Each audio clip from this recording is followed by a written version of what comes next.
agenda, which includes approval of the regular meeting minutes of January 21st, 2021, approval of the payroll of February 5th, 2021, out-of-state travel. Would anyone like anything pulled from the consent agenda for discussion? With that, I'd entertain a motion to approve the consent agenda as presented. So moved. Second.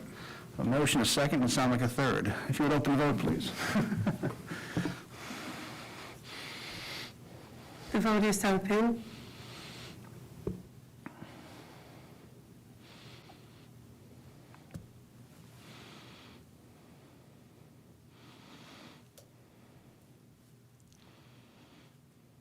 The vote is unanimous. The motion passes.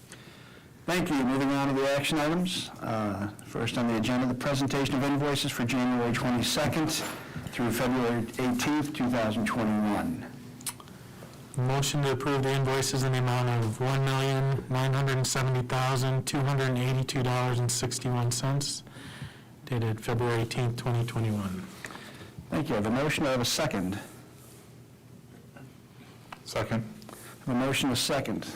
Any discussion? Thank you. If you open the vote, please. The vote is open.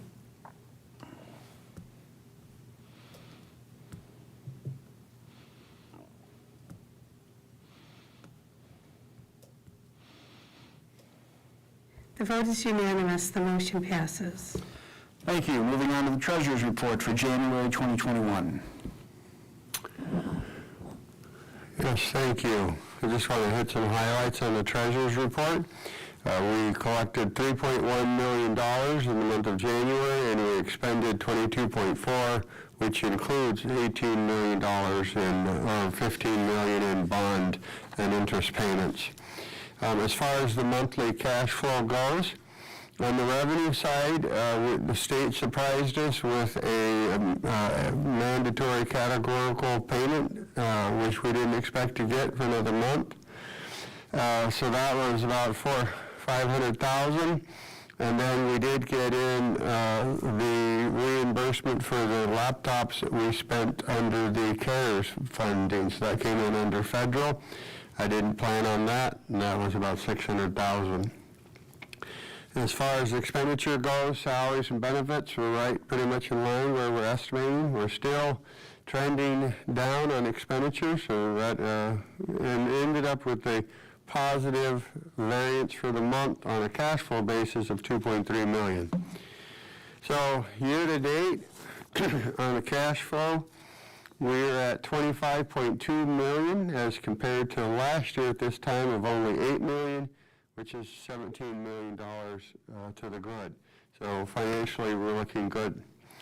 As far as finance goes, though, we did receive the announcement from Will County that they are moving ahead with the delayed tax payments again. The difference this year, though, is they're actually printing the bill with 4 coupons. Last year, they didn't make the decision until after that was all finalized, and so the bills went out with 2 bills, even though it was known to the public you could pay in 4 payments. Very few people paid with 4 payments. It's going to be interesting what impact this may or may not have. Worst case scenario, we're estimating that we could be as much as $18 million down in our tax receipts because of this change. Now that will just affect our cash flow, and between the 2 fiscal years, FY21 and FY22, it will balance out, but that could be a big swing for us. In the information for tonight, I did have an FY22 cash flow. We've recalculated the FY21 cash flow and the FY22 cash flow using this 25% per payment, and so 25-75 split versus 50-50 across fiscal years like we normally do. We are still going to be fine from a cash flow perspective, should not need to borrow any money in FY21 or FY22. So that's the good news, and like I said, it will balance out overall. We're projecting that if that does go in, that for FY '21, we could be about $2.5 million deficit for all funds if that kicks in. Now, that'll balance out in FY '22. We'll have a larger surplus then more than we are projecting, but that's our worst case at this moment. With that, I'd answer questions.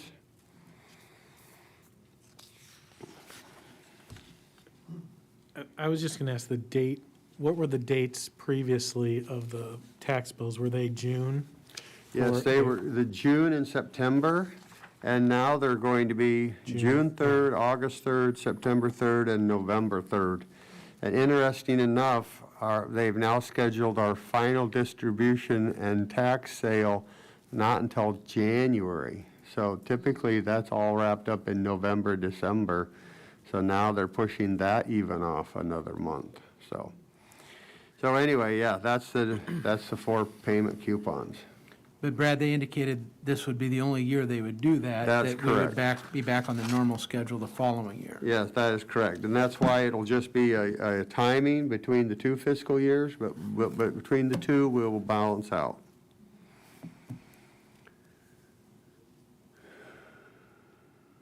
Anything further for the treasurer's report?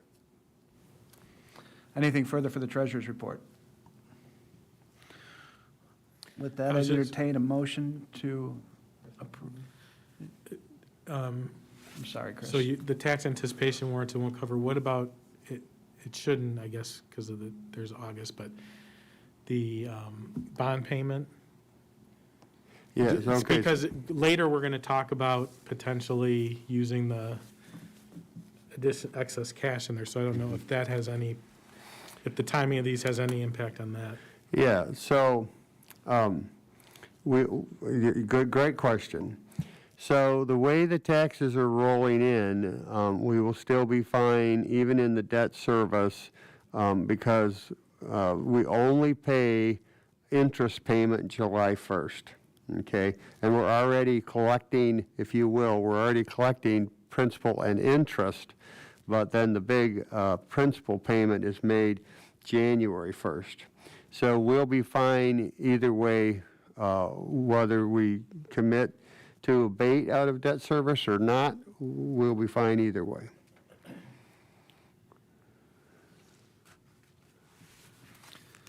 Thank you. Anything further? With that, I entertain a motion to approve the treasurer's report for January 2021 as presented. So moved? A motion- Second. I have a motion and a second. Linda, if you'd open the vote, please. The vote is open.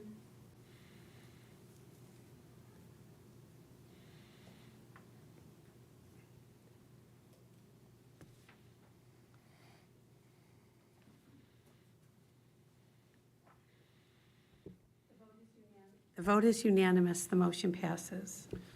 Thank you. Moving on, student activities for January 2021. Student activities as of January 31st, total fund balance of $2,020,916.71. Revenues of $64,619.78, and expenditures of $79,332.32. We did have one account in the negative as of January 31st, but as the time of this memo, there were no negative activity accounts. Great news. Any questions? What is the cause of the negative balance? Just timing. So with some of our sports, like Girls Bowling Central had already purchased their uniforms and sweatshirts for Spirit Wear, but then the season got pushed back those 3 weeks, so they didn't collect the money until they started their season. Okay. But we had just purchased them ahead of time and went ahead and paid that invoice. Okay. Any further questions? With that, I entertain a motion to approve the student activities report for January 2021 as presented. So move. I have a motion. Second? I have a second. Linda, if you'd open the vote, please. The vote is open.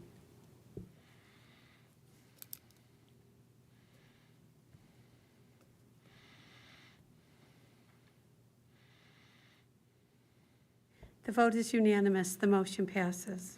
Thank you. Moving on, personnel. Mr. Schiffbauer.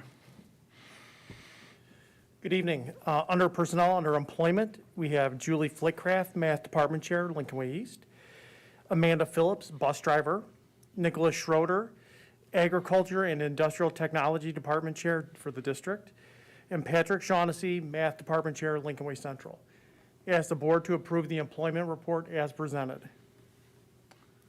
Thank you. Can I get a motion, please? I have a motion to second. Any questions? Open the vote, please. The vote is open.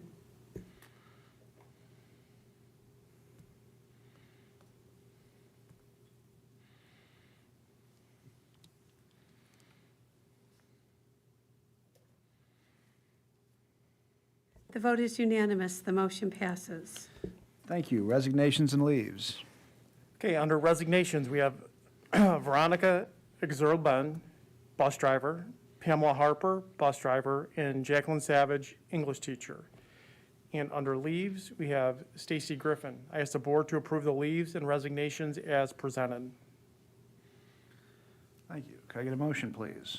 So moved. Motion to second. Any questions? How are we doing on bus drivers? We're doing well. Everybody down there is working very hard to keep things moving. I'm sure they're excellent at puzzles because that's what they see every morning, trying to get everything pieced together to get through the day. So we keep plugging away. We're out there advertising, trying to get new folks on. It's easier said than done to get people to come out, especially this time of year with the weather conditions makes it a little bit tougher. And I've noticed a lot of other districts out there are kind of in the same boat, especially as I know we see a lot of grade school districts across our region talking about coming back to 5 days a week, full students in person learning. One of the key issues is making sure they have enough bus drivers, which a lot don't right now. So we're out there plugging away, trying to find new folks to join our transportation department. Thank you. And the vote is open. The vote is open. The vote is unanimous. The motion passes. Thank you. Retirements? No retirements this evening. All right, moving on, staff device purchase. The next two agenda items we split out. I hope we've done a better job of presenting this information for the board this month. So the first is a staff device purchase. This has been in our 5-year forecast. It's been part of our comprehensive technology plan here for a while, but we would recommend to approve the purchase of staff laptops for $287,000, $671 as presented. So this would be 210 devices from FY 2021.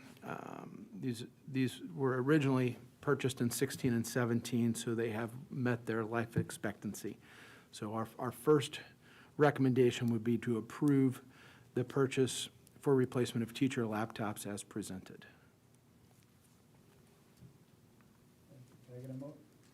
Can I get a motion? So moved.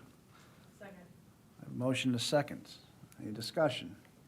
So if the 240 additional devices, would that cover everybody then in the district? Or? No. So 240, we're just over 400 teachers, and so this would be a little more than half of our teaching staff. Correct me if I'm wrong, Dr. Murphy. That's correct. Okay. You replaced half of them this year. So every, This would complete. a cycle. That's what I was trying to get probably next. Quick question, so are we purchasing this from the same company, or did we get quotes, I guess, originally, and so is this the second half of a quote that we're satisfying? So we went out to bid for this particular device, and Cdwg is the preferred vendor for both our bids this evening. Okay. I don't have the bid sheets with me, but we do go to bid for those. Brad was involved in the process with working with Cheryl Kay to bid for our computers. How many bids did we receive? I don't know. Okay. Brad, I know for the student, how many did we have for the student devices? I don't even know. And on this one?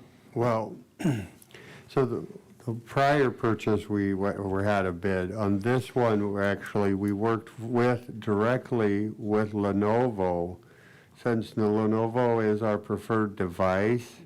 So we worked directly with Lenovo to get manufacturer pricing. Then the manufacturing pricing was brought back to see which one of the distributors we were going to work with. We've worked with Cdwg in the past, so we came down that avenue. But with this large of a purchase, we just worked directly with Lenovo and with their direct sales department.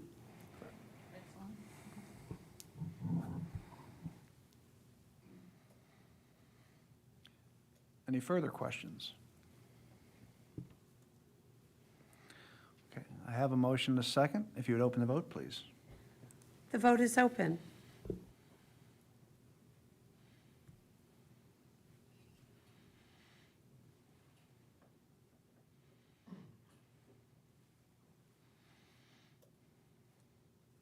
The vote is unanimous. The motion passes. Thank you. Moving on to student device purchase. Then the second item, administration recommends the Board of Education approve the purchase of staff and student tablets from Cdwg for $738,300. Once again, this would be direct pricing from Lenovo because of the volume of the purchase, and we would anticipate delivery by August 1, if I'm correct, Mr. Kaufman. Thank you. Can I get a motion? A motion, do I have a second? Second. I have a motion, and a second from Mrs. Janice Doyle. Any discussion? I have a couple questions. You go first, but no, because you probably will ask a better question than I will. Mine's about all the you stuff, so do you want to talk about anything? Okay. I'm on, Linda, sorry. I just had a couple questions. I was going through this and I was comparing it to like our use from my district. And a couple of things I wanted to ask about, a variety of things, actually. One, charging. Charging is, at least in my experience with one-to-one for many years, it's always an issue. And I know that the policies say, you know, you fully charge it before you get to school, but depending upon what teachers use them for, by the end of the day, there's going to be an issue with dead laptops. And one of the things that we've done is installed power strips and things in the lunchroom with certain cubbies. You can put the iPads in there and plug them in. The teachers were given, well, we have iPads, but they were giving a lightning box. It had like 12 lightning cords on it so the students could charge it. It's really hard to expect, especially if you're playing games or any kind of like quizzes or Kahoot or anything like that, it does drain the battery. So by the end of the day, there's going to be, I would guess, unless you've tested the battery life using these types of programs, some dead devices. So that is something that's become an issue with our iPads. So I don't know if you guys want to talk about that with the teachers or something that they could do. Dr. Murphy, just go ahead and step up to the mic there. That'll make it easier. So, yes, the longevity of the devices is something that we've paid attention to over the past number of years. We've been experimenting, and we have students that are using the devices in the building when they are here. Right now, at the beginning of the life cycle of any of the laptops, they're going to make it through the day. And that's what we've seen at this point. As the devices age, the battery life gets shorter and shorter. So at that point in time, we'll have to address charging stations throughout the building, whether it's in the cafeteria or just increased in classrooms where there's power strips so that they can plug in their devices during their advisory periods. Okay, yeah, that's what I was just like anticipating that this could be a problem. Even just a couple of power strips in a classroom can really kind of save you some time and effort with, my thing just died, I'm in the middle of this, mine died, it happens all the time. In the later periods, you know, the first couple periods are always fine. It's the end of the day where, you know, half the iPads are dead. Yes. Okay. Another question, I noticed that the lost and stolen laptop fee was $600, but we're paying $428 per laptop? So we got an incredible deal on these laptops that we were purchasing through Lenovo because of the direct pricing and the pricing that we've earned throughout this year. The list price of the laptop, when you go to buy them individually, is Okay. $600 plus. That's what I assumed, okay. And then one more thing, is the $30 annually eligible for fee waivers, or is that going to be required? Okay, Free and reduced, those would be waived, Okay. correct. okay, that's it. So mine, I'll stay with the laptop repair and insurance. Who is the insurer? So the way that we looked at it right now, all the laptops will have a 1-year manufacturer warranty, but with regards to the $30 fee, it would be something that we would be maintaining and self-insuring, basically. So then our tech team would be looking at the devices to determine what is wrong, and the replacement cost would have to be part of that insurance. Just a point, it's 3-year warranty? 3-year warranty on, Just as a Yes, standard yes. factory warranty. yeah, we got a 3-year warranty on these devices. Sorry, Brian. That's okay, thank you. So basically, they'd be out of warranty for 1 year, Correct. assuming everybody makes it through in 4 years. And then what happens to Beth's point if someone can't pay the $600?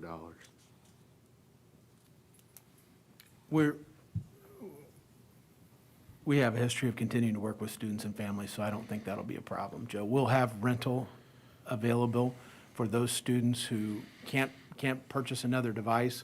We'll have a device for them to utilize short-term, but then we will expect that back. Now, if they're going through 2 and 3 devices, then we'll have some issues. But in talking with other school districts who have, almost the majority of districts have gone to these models, they've seen nothing more than a 5 to 6% overage of devices needed to supplement some of those challenges.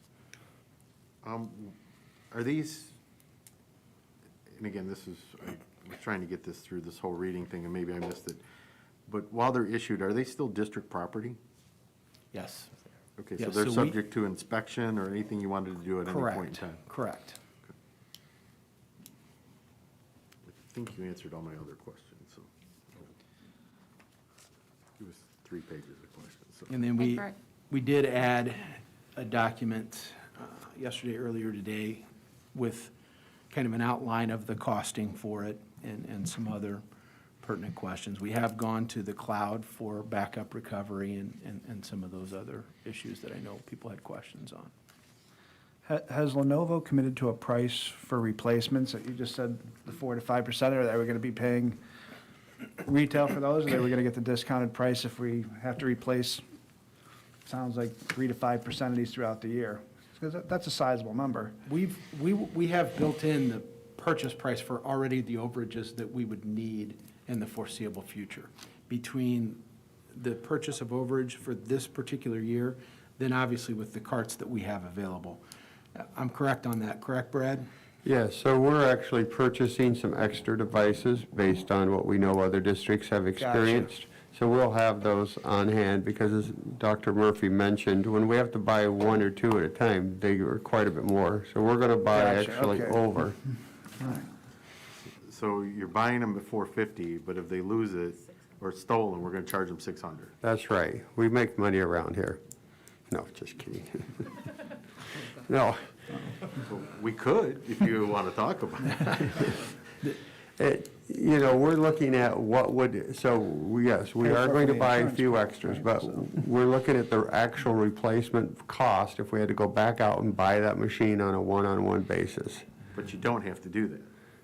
Well, With a we certain, don't, with a certain number, correct. But once we get to a point, like let's say, we go over the 10% of lost or stolen, now that 111th device now costs us $600. So then do we start charging that student $600? So our thought was, each student is getting 2 devices basically for $600 if they get it stolen or they lose it. So that was part of the thought process. Now, if that's something the board wants to adjust, we can certainly do, but at some point, if we run out, we would be at that $600 price point. Why wouldn't we Well, just no- make it the actual cost of value of replacement? So if you lose it early in the cycle, it'll be cheaper, but if you lose it later in the year, it'll be more expensive. We could. It'll be like the parking passes. it's easier to be consistent with our parents on fees, whatever we set the fee at, we should keep it for all. So, let me get this right. So the first 100, there wouldn't be a fee assessed, right? No, Pay no, $600. What we have in place is if you lose it or get it stolen, it's a $600 No, I to understand that, but I'm replace it. saying a fee to us. A cost to us cost would to- be $450 as long as we still have that inventory. Okay, so it would just be $450. Correct. Of what we paid to have that extra inventory. I do think a lot of the inventory, at least in our experience with the iPads, is going to be for send out to repairs. Like we don't. A loaner. The loaners, Yes. exactly. Like when sometimes we have so many out that we run out of loaners. So if a kid lost it, we might already be out Out of the the 100, I surplus got you. of loaners because of repair times. So, okay.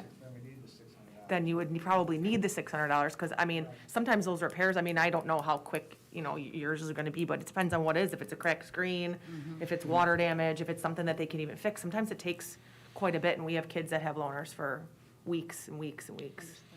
So my question is around syncing with the upperclassmen and the newer students who are coming in, getting the new devices.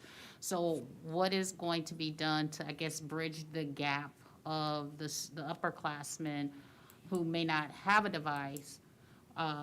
What are we doing in that case? And if we're assuming that they have a device, what are we doing to make sure that they have the same access to the programs, books, or whatever learning material that is already uploaded on the devices that we provide? Sure. Because some of our upperclassmen may actually be in some classes with the students as time move on. That's correct. So as time moves on, we have 50-plus laptop carts right now that are out in circulation, along with all of the computer labs that are still functioning. So the access for our upperclassmen to be able to access the internet and any type of technology is still there. We'll be taking the current carts that are at the freshman and sophomore level and pushing them up and making sure that they have them available at the junior and senior level. For those classes that are blended with this year, or for next year, it would be sophomores and juniors. We'll make sure that there are carts available in departments so that they can pull the 2 or 3 laptops that they may need for the class in order to function for the day if they have those upperclassmen in that classroom for that day. So that way, one particular teacher may need 3 or 4 throughout the day, but they have 15 to 20 students as the day goes on. So those students will have access to the technology at that point. So is the cost of this already incorporated into the, is it already incorporated into the, the beginning of the year, cost or your student fees? Is this already built in?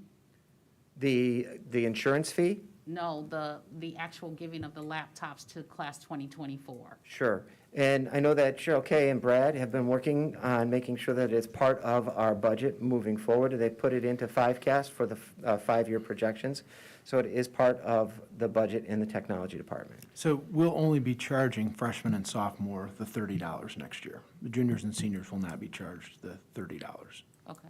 So what if a parent were to say that I too would pay to have a dedicated school laptop for my junior or my senior? Is there anything available for that? We don't have any plans for that at this Okay. time. Okay. All right. On the, on the 5-year projection you put forward in here, I know in the 5CAST you had some additional hires. I don't, unless I can't pick it out from these, it's not in this new memo here. Is it included in these amounts? Or So- can you tell us what the staffing? Yeah, so is here's where we are on the staffing, Chris, and that's a good question. We've included in our 5CAST 3 additional hires in technology. I don't think we will need to hire all 3 positions. In fact, I don't plan on hiring all 3 positions to start the school year. We are going to hire a network administrator, and if we hire 1 tech, then each building will have 2 techs. We'll have Cheryl as a director, we'll have a network administrator. We will not need to have more than 2 techs in each building. We currently have 2 in Central. We have 2 housed at West and 1 at East, correct? And so I think after, we talked the other day, Chris, but I think if we had 2 techs in each building, that will cover. If we get in a situation where we need extra to program over the summer, that's where we call University of St. Francis, we call Joliet Junior College, and we look for students that need internship hours, and they can come and work in July and help us program the devices and get those ready to go. And that would save the cost of an additional hire plus benefits plus TRS. But after talking with Brian and Cheryl, I do think that 2 techs per building for the amount of devices we'll have will be sufficient, but we will not need the third additional that we have put in the forecast, but I don't think we'll need to utilize that.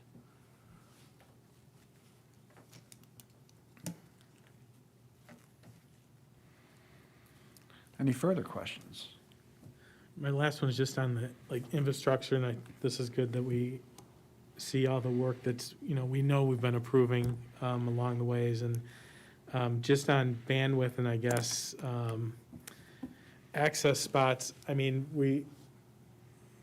is there some sort of contingency that should be drawn in there? Because it's the first time we're going to have all these students with computers trying to access these. So I know we're at whatever it was, the recommended amount per student, but do you think we have enough access points and everything for that bandwidth to be fully utilized? I do. We've upgraded the Wi-Fi throughout the entire district, not this past summer, the summer prior.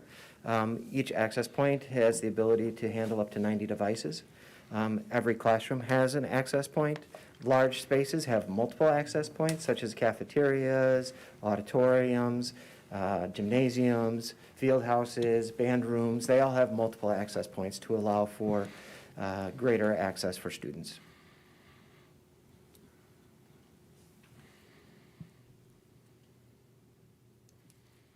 The supplies and repairs line item on the 5-year projection, are those repairs that we would do here in-house or send those out? We will do most of the repairs here in-house. Our techs are in the process of getting certified through Lenovo. So if we can do them in-house, we will. If not, we will have to send them out for repairs.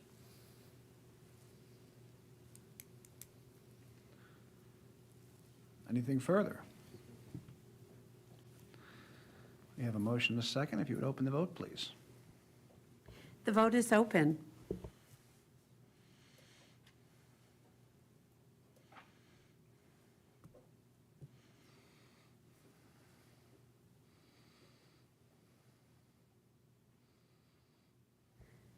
The vote is unanimous. The motion passes. Thank you. And I'd like to stop for a second to say, if you think where we were, for those of us who were here 4 and 5 years ago to where we are today, we could barely make payroll, to finally being a one-to-one technology. It's a wonderful day, and I'm happy to be a part of it, and I hope you all are too. Moving on to the Bsn Contract Renewal. It's hard to believe that it's been 3 years already since we went out to bid for uniforms.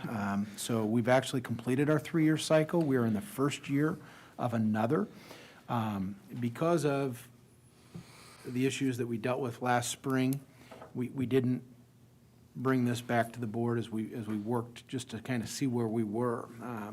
Obviously, limited purchasing this year for fall seasons, for winter seasons, for spring seasons, but Brad has met with the representatives from Bsn, and they've agreed to keep everything in place for another 3-year deal, exclusive with Bsn, and as Nike is the preferred manufacturer. That does not mean we have to go with Nike.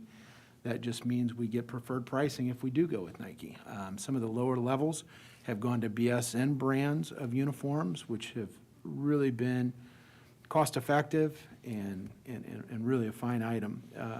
Overall, we hit a couple rough spots that first year with different programs and coaches, but the last 2 years have been very, very solid. The returns have been excellent in terms of a cost-cutting measure, and the thing I like about it, it's consistency between programs, between schools. It was always a challenge when you would have one school golf team wearing nice Nike outfit uniform and then another one wearing an off-brand, and obviously the parents see that, and so now we have throughout all of our programs, a very comparable uniform and practice gear. So for that, we're happy. Brad, is there anything to add to this? What's the 60K Impact VIP branding that's being removed exactly? Yeah, thank you. I can address that. So really, that was used for signage around the facilities.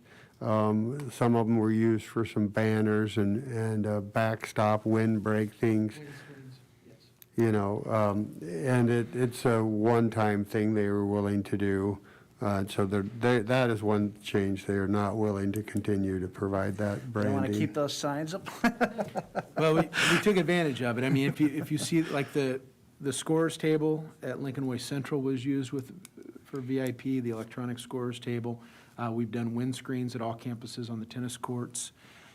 So, yeah, that's something that they've kind of pulled back, which is understandable. Any further questions before I open for a motion? Or looking for a motion to,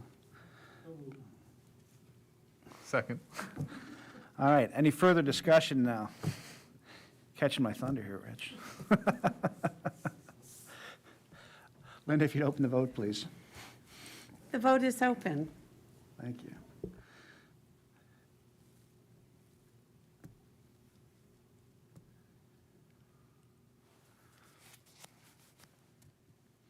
The vote is unanimous. The motion passes. Thank you.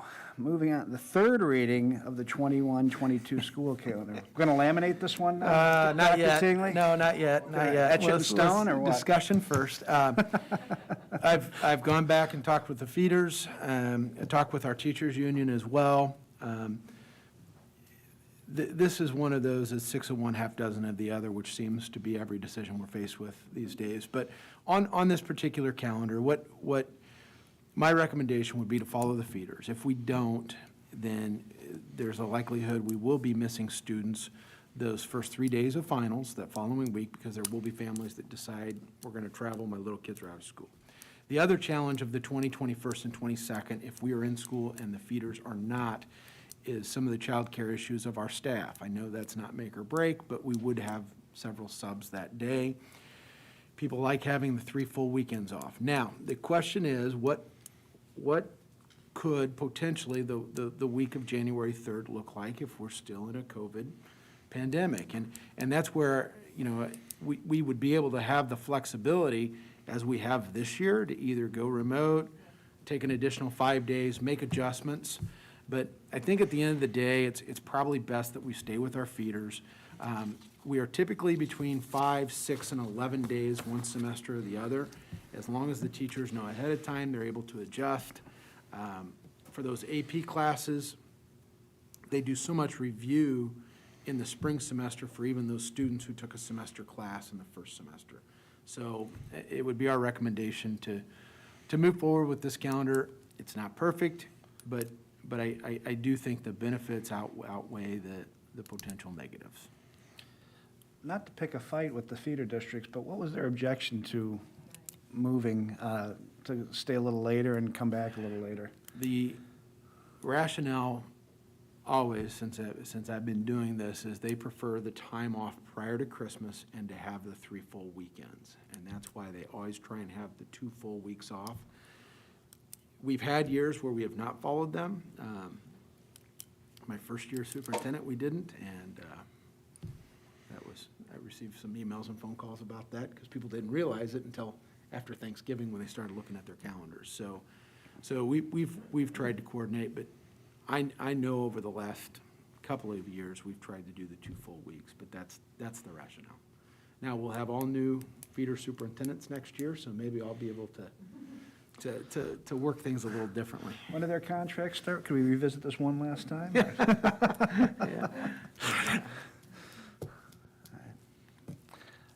Any further questions or discussion?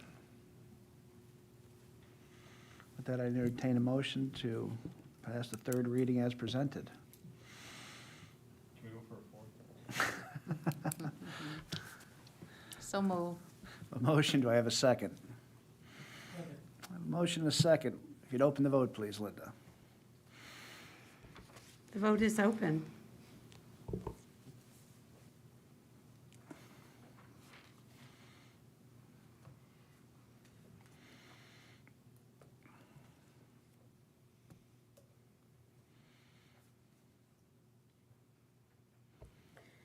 The vote is 6 yeses and 1 no from Mr. Kirking.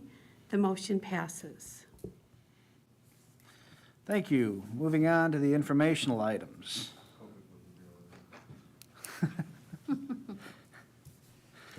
Report of the Lakeway Special Education, 843. Deidre. There's nothing more to add in regards to 843, but that's in the minutes. Thank you. FOIA requests. FOIA requests are included in your back of materials. I believe there were 2 this past month. Thank you. Building and Grounds report. Included in your back of materials, if anyone has any questions, I'm sure Mr. Wilkie would be happy to get those answers to you. No, but just a comment, I mean, I was at a couple of the buildings, and you guys have done a remarkable job with all the snow. It was crazy good, so if you could pass that on to Rich and his team. I know it's kind of one of those things that gets taken for granted, but I had to go to East for a little bit one day, and then happened to be here, and I was just amazed at how well the parking lots, the sidewalks, everything was taken care of with that constant snow, so good job. Yeah, thank you. The guys have done an outstanding job in the past month. Thank you. Community Relations. Community Relations report also in your backup materials. Asset of the month. Asset of the month for March, responsible decision-making. Kids feel they can control over many things that happen to them. It takes both sides to build a bridge. At home, express confidence in your children's abilities. Children who trust their own abilities have personal power. Then at school, talk with students about times when they felt powerless and time when they felt powerful, and then what made that difference. And then in the community, recognize and affirm young people who demonstrate good judgment. Thank you. 210 Advisory. Beth? We did not meet in February. We will meet next month. Thank you. 5Cast and fiscal year 2022 cash flow update. Well, I would want to just point out on the reports, they're there for your review. The December 2020 CPI did come in 1.4%. That was 0.4 higher than we were projecting. That is the maximum under PTEL that the district could increase the 2021 taxes, which would be, or the 2021 taxes, I was saying that correctly, which would be collected in calendar year 2020. And then for the cash flow, I will just note this. We'll talk about this on the next item. But on the debt service, even with the 25-75 tax split that we're anticipating with Will County, after the July 1st, 21 interest payment on the bonds, we'd be looking at an estimated cash balance of $4,478,000 in that debt service. So we could talk about that on the next item, but that's the only 2 things I would point out on the reports. Well, and that includes the 1-to-1.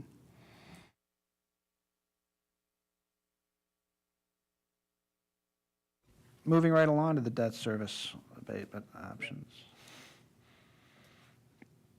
Okay, included in your information for discussion tonight is the debt service abatement.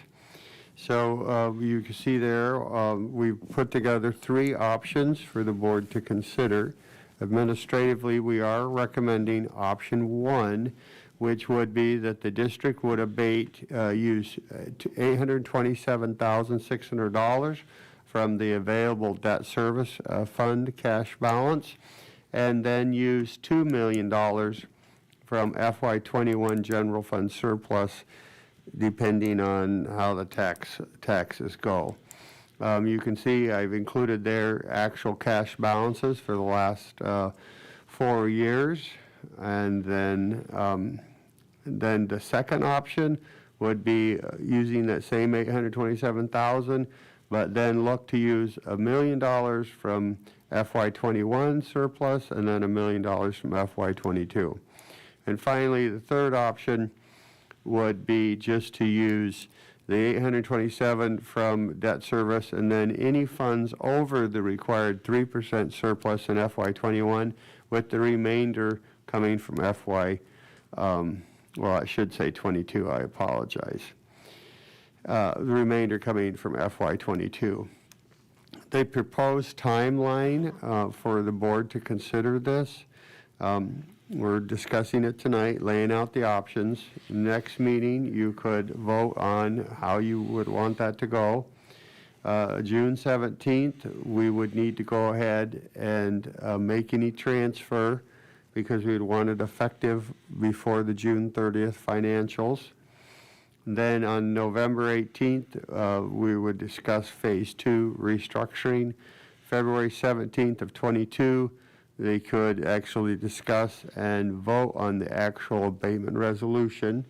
Remember, anything can be undone or changed, or you could wait clear up until that board meeting to actually do anything if you wanted, and we would still do it. And finally, our deadline is March 1st of 22 to actually do the abatement. So just so the board understands, you could wait and take no action until that February 17th of 22, if that was your choosing, or we could take some action next month and laying out a tentative plan. So anyway, just wanted to point that out, and looking forward to your feedback.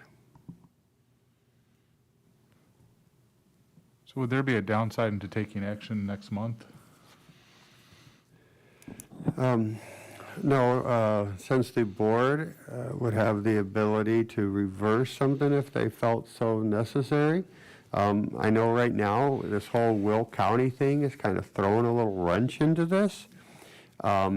It wasn't for the Will County, I'd be sitting here 100% sure to tell you, okay, look, this is what we're going to do. Things are lining up, no problems.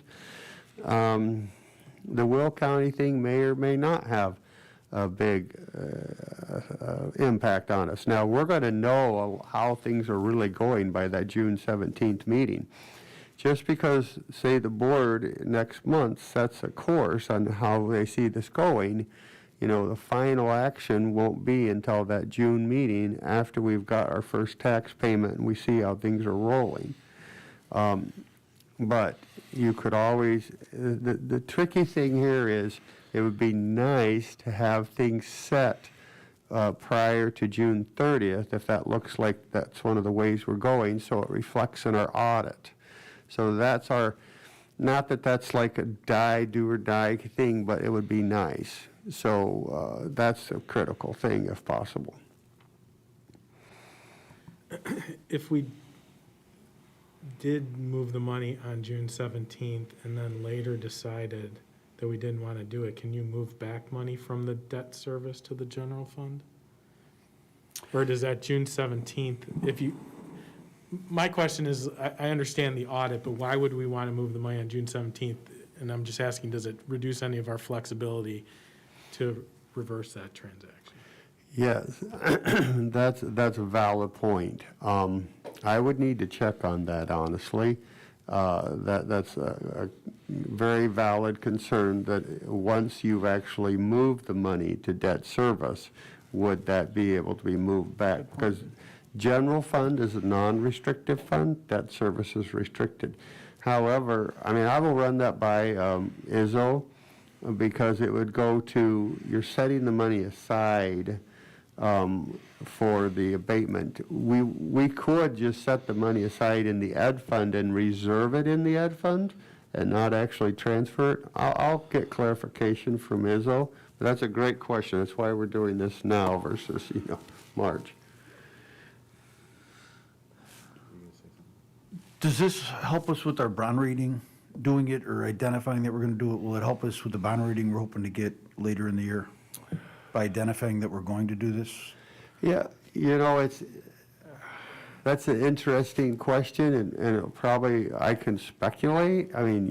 Yes, I believe it will, because one of the things that the Moody's has said in our bond rating is the amount of our debt service.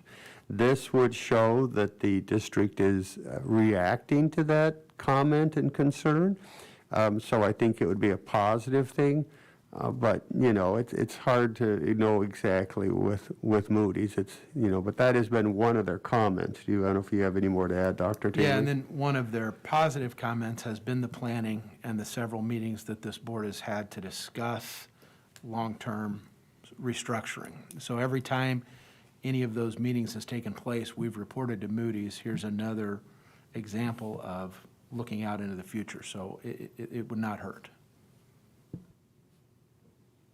So Brad, I may have misunderstood the comment, but is option one the option you're recommending? Yes. This was written prior to the Kane County thing, but however, it's going to be interesting if last year the 4 payments with Kane County had almost zero impact on our tax collection. It's going to be interesting if this year would have, if this year is like last year's, then option one is clearly where I think we ought to be rolling. So I just have a question then on option one. So we're committing to the additional $2 million in the fiscal year, Correct. even though it may trip the 420 policy. Correct. Why? Well, the reason why is because, from our perspective, And our perspective is who? well, administration. Administration's perspective is our fund balance has reached a sufficient point to provide cash flow for the district, which is the most critical part of Fund Balance 420. Now, reaching 33% is an important goal for the district, and we're still working to achieve that. However, providing a stable or the measured increase in our debt service, part of our long-term debt objectives, $2 million a year, is also another critical aspect. So balancing those, we think it's, if we have the surplus we expect to have in this fiscal year, we think it's prudent to set that aside and earmark that ready for that abatement. Rather do it sooner than later, if you will. So why, go ahead, Chris, I'm sorry. No, I was just going to say, my thought, and I know you have to go back on the one question, but my thought would be by June 17th, we would know pretty likely know what the tax money that came in is going to be like, and we would also know where we probably sat with 420, assuming more tax money came in. So I would think we would move more towards a vote towards that date. We can talk about, to Joe's point, where we want to be with 420 with this policy, et cetera. But I mean, I get the whole audit part of it, but I think we have to just make sure before we move any money into a restricted fund that we really want to go ahead and do that. Because we can also at the June timeframe decide, yes, it looks good from, the surplus in 2021, but let's just keep it in the ed fund and transfer it the next year once we decide in February of '22 to move forward with the abatement. So Chris, to your point, isn't that kind of along the lines of option 3 then? That's exactly option. Right, that's, I guess where I was headed with my line of questioning would be, we have to make a decision is what is the priority? Is the priority policy 420, or is the priority to accelerate some form of abatement? Because we've been spending, to Joe's point about, the parade of 1-to-1, where we were and where we are, part of that commitment was policy 420. That's where we drew the line. Now we're saying, well, it's kind of a line, but it's not really a line, right when we're about ready to cross the goal line. We did talk about that. It was last meeting.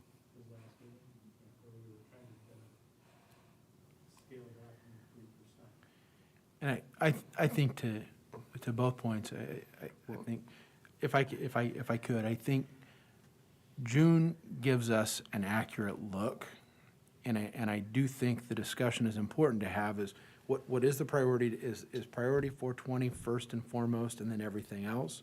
But I think June 17th gives us a look to say, okay, we're 2.5 million over 420, we can do it, or we're not.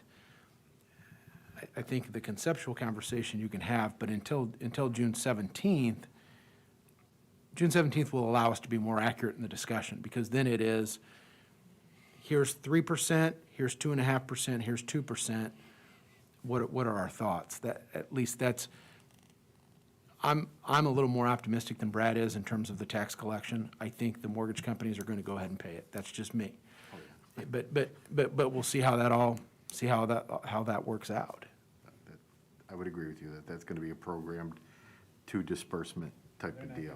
They're not going to change, especially for 1 year. No, heck no, no. And if that's the case, I believe we will be able to both keep the fund balance 420 intact and have the opportunity to I agree. abate. My whole point was, I Yeah, agree with completely you, that understand. we had that set out another year or two in the future, and it would appear we're going to get there. Yep. I would just, and this is one person's opinion, in February of 2021, that if we're this close, finish the project. Yeah, go ahead and score, correct. Because abating $1 million in the grand scheme of things, of everything we've got going on, is good. It's a good thing to do. I agree with what you said. It's not going to hurt a bond rating. It's a great PR spin for people that are out for election. But my thing would be, we're here, let's get the ball across the goal line. Say, okay, we've got our 33%, boom. I don't want to say it's tight, it's battleship proof, but it's a lot better than it was 6 years ago. And then you can go abate crazy, because now you've got cash flow available to just do what you want to do when you want to do it. And then if we find ourselves flush, make it 4 million. I don't know, whatever you decide you want to do. But to start to say, yeah, we're close enough, and if the things keep leaning the way we're going, we could do both and hit both goals, I suppose that's reasonable. But that wasn't the path we were on. That's my only thought on it. I mean, we can, you're right. By the time we come to June, you may be able to say, yeah, you could do both. But I was just saying, trying to figure out between option 1 and option 3. To me, option 3, when I read this, was like, okay, that would make the most sense based on the path we were on. But we can always change our path. Quick question, we just kind of went right past option 2. And I know it's a theoretical discussion, but with option 2, if we took $1 million from 21 and $1 million from the 22 surplus, does that in any way, are we still in danger of not meeting 420 with option 2? It's going to really depend on the Will County tax payments. Sure, no, and I understand, but obviously we're But much based less on- likely not yeah. to not hit 420 with option 2 than we were with option 1. Right. If you had to make a decision today, I mean, Right, that's all. so, and let me just make one point of clarification. There is a typo on option 3. So if you think about what option 3 was supposed to read, you were going to take $827,000 of debt service funds. Then you would take any funds over the 3% required surplus on FY21. Maybe that's $500,000, maybe that's $100,000, maybe that's $2 million, I don't know. And the remainder would come from FY22 general fund surplus. So just that, so option 3, if you will, does meets for policy 420 and sets aside or identifies where you're going to get the funds for abatement in 22, if that is what we actually do. I'm sorry, what? Which is when it actually has to get paid, in March of '22. March 1st of 22, right, exactly. So February, we have to notify the county by March 1st. So the deadline is the February board meeting. The board must have the funds set aside and pass the resolution for abatement that meeting, or we cannot abate. So 1, 2, and 3 are really, the end result is the same. It's just a matter of how we're getting there. Exactly. But I think all discussion's a good point. Probably makes sense for us to bring back in June 17th with real numbers, now that everybody understands what the options are. And certainly, we can have conversations between now and then, but knowing what the hard, fast numbers are, if we're able to maintain the fund balance 420 and put aside the $2 million, I would think that would probably be where people would be leaning if we were able to keep the 420 intact. Then if not, we would have to have. Exactly, and then if not, then there needs to be the discussion. Okay, great discussion. Very good discussion. Moving on, fourth quarter health insurance report. Go ahead, Brad. Yeah, sorry, just pulling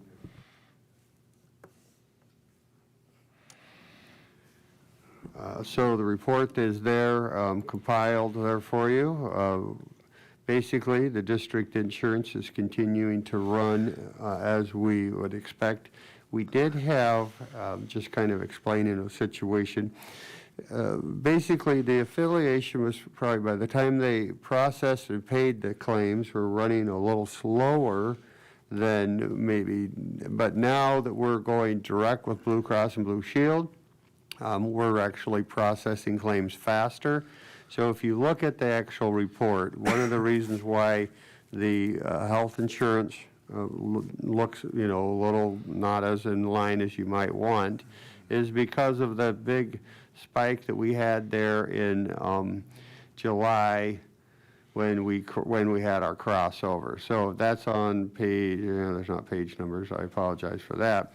But we had, so 953,000, which is substantially, well, $1,208,000. That was just we got to add in the others. So $1,200,000 was our July, which is, almost 300,000 to 400,000 more. So that was quite a little spike. So our cost per member per month was $1,355, or 8% increase. That's really related to that spike. We did take the premium holiday, and we ended projected, in year end of a loss of 203,000. Now, with that being said, well, there's always a slight timing, because that is on actual, if you will, kind of accrual basis on the December claims. And if you go to the written memo, that's on a cash basis where we actually paid the claims. So you can see we are still into December 30th for dental and medical with a balance of $7,596,000. So we're doing great. Things are moving in the right direction. So just wanted to give that update to the board. Any questions?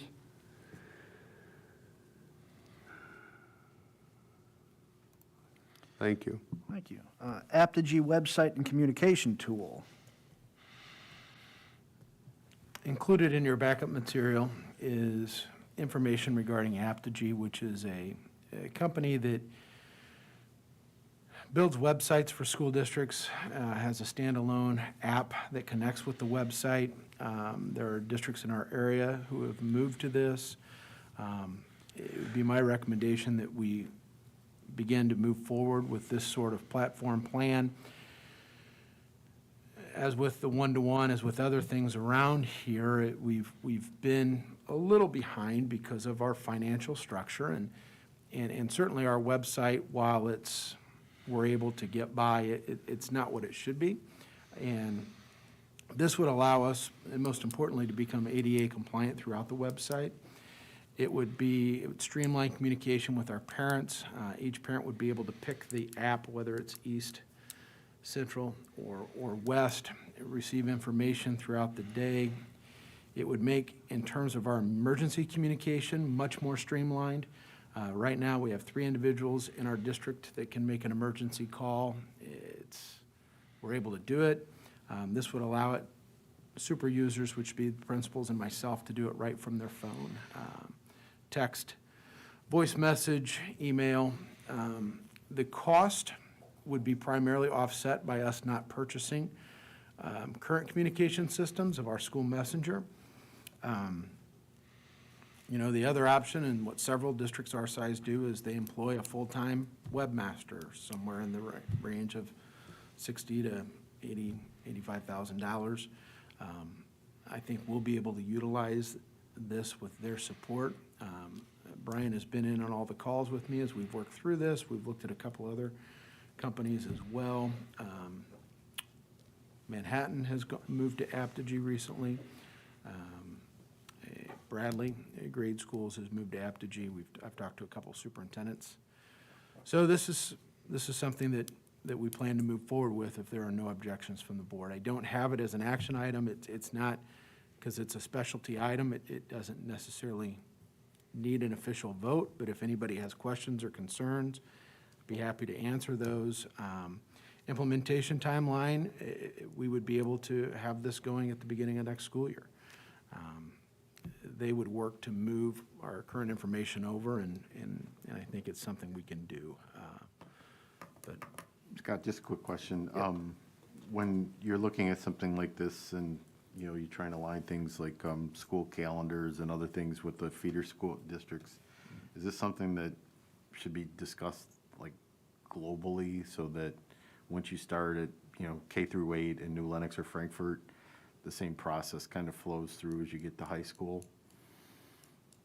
You know, it was just I can only relate to this in the banking. We do similar stuff, and you try and create that continuity of when people are leaving one platform going to the other platform. Just that's the only thing that came to mind was. Yeah, I think that's. It's probably long overdue. You're right. It's fluid. It makes sense, but it would just seem that we bill ourselves as kind of a K through 12 region with, you know, with the feeders, even though it's not a unit district, and then if the other 5 feeders could fall in line and move towards something like this, then Yes. once they get used to using it and communicating with their school in that manner. Yep. And it could even be a point where if you truly wanted to, you had Unity, let's say hypothetically you were canceling school for snow or whatever the reason would be, it could all come out at once. Yeah, I think that's a good point, and we did discuss this at our last superintendent's meeting last month. District 843 is also planning to move to Apogee. So I have 843 in Manhattan. I know that Frankfurt just switched, and I don't remember who they switched to, but that's certainly a conversation I can have with the feeders. I think that's a good point. Yep, good point.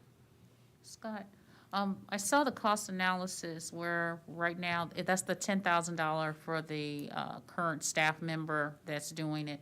So with the year 1 of Apogee, that staff member will still do it, but now we'll have the support, am I reading that right? The support from from Apogee to do other things, or they would pretty much instruct Apogee what to do? So keeping the person on for the second year is our insurance policy. As we're transitioning over, just, I guess, nothing more than an insurance policy. They're going to be there to help make sure our data is transferred from Transition. our site to the new site. And in our meetings with Apogee, they did not feel that we would need any additional support after year 1. Other districts our size have not. That's their job. You know, as I said, we could probably get away with the first year without that support, but for $10,000 to have the person who Right. designed our website, Right. it just makes, for us, it made sense just to have that carry over for 1 year. Okay, makes sense, okay. What is School Messenger? Is that where you send out like a snow day or the note that came today about Central? Is that School Correct. Messenger? So we have a couple different, Brian, go ahead and explain what the difference are between our Skyward and our School Messenger. It's all together, but go ahead, Brian. So we have 2 methods. School Messenger is the one that we are able to send messages to parents, whether it be via text or phone calls. The other one is through Skyward, and that's where we can do emails to parents and students. So we have the 2 different options that are available. Moving forward, if we would get rid of School Messenger, because the Apogee app will allow us to do all of that, as well as align it to all of our social media outlets. So all of that is done at the couple presses of a button, so that everything is synced together.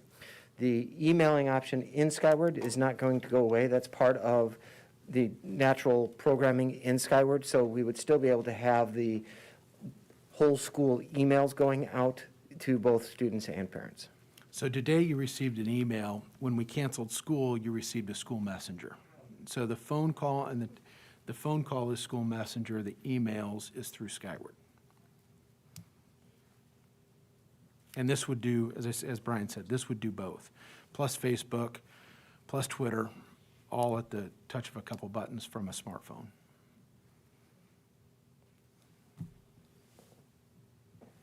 Okay.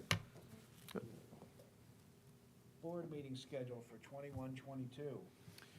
Included, yes, included in your review, a draft schedule for 2021-22. You know, we'd start the year August 12th and start the fiscal year August 12th, and then you can see the different meetings. We did place on here December 16th, meeting to include strategic planning update. That would actually likely be a beginning for a new strategic plan, so we will be able to talk more between now and then. But, you know, we're wrapping up, we're concluding our current 5-year cycle. We'll report out in March where we currently are, and then see where we need to go next winter. And so in likely August and September, we'll discuss with the board plans for moving forward. Hard to believe that it's been 5 years. Any legislative report? The only thing to report is the governor did announce a budget for the upcoming year, and it appears that all educational funding will be held flat. I think that's what we were planning on. Brad, go ahead and you can talk to that. Yes, so that is what we have in the 5-cast. We had all the items being flat. The governor is going to be making another, the only place he is recommending a cut is in regular ed transportation. That might or might not affect, we're actually at the kind of like, I don't want to say the hold harmless. So anyway, the least you can get is $16 per transported student, and that's where we're at. So we'll probably continue to get that minimum. It could have, anyway, so he's only proposing right now a small reduction to regular transportation, but otherwise he's just saying flat. Yeah, so, and that's what's in the 5-cast. Superintendent's district report. Nothing additional to report? Other business. I get to appoint some people tonight, huh? Yes, 2 members. And everybody's here tonight, so. I know. I'm trying to remember who sent me the nicest Christmas gift. And do I have any volunteers that would like to review the closed session minutes from June through December? Come on, don't all throw your hands up at once now. All right, Joe and Deidre, they're the first two. Thank you very much. You guys are so sorry.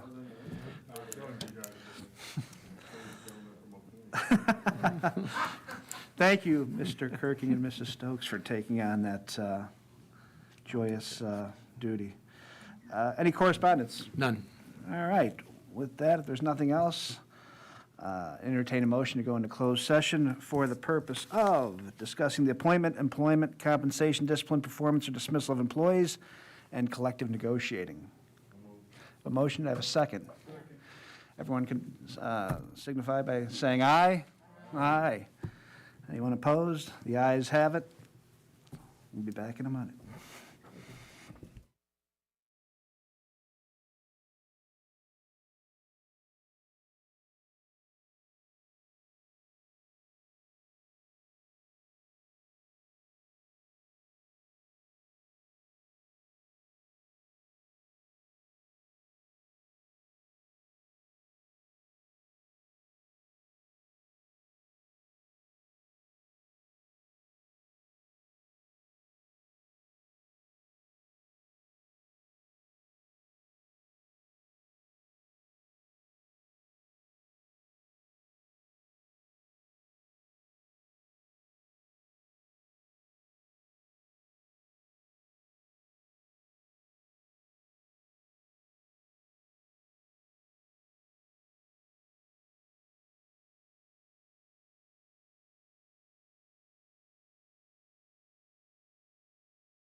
8:50 PM. And with that, I would ask the board to approve the contract as presented in closed session for Mike Dubach as the Assistant Superintendent for Business. can I have a motion? So moved?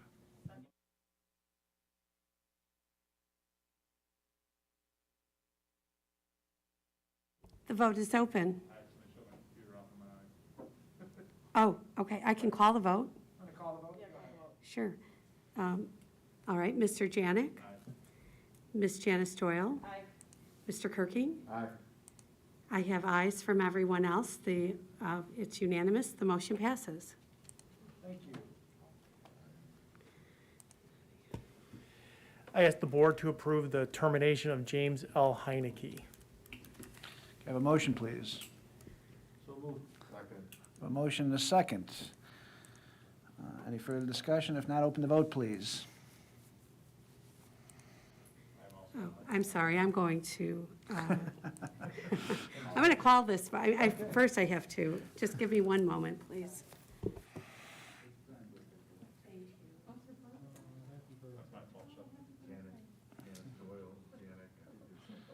Whose birthday is today? Oh, happy birthday, Linda. I know this is how you wanted to spend it.